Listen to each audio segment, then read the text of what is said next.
President of Defense Industry Agency (SSB), Professor Ismail Demir stated that advanced training and light attack aircraft Hurjet's missions on TCG Anadolu are defined. Answering Turk Defense's question about the missions that Hurjet will conduct on TCG Anadolu once deployed on the vessel, Demir said the aircraft would be armed. "We can send to any task with these arms and weapons.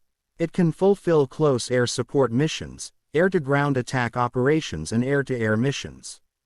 It can conduct all those missions with integrated weapon systems," Demir said.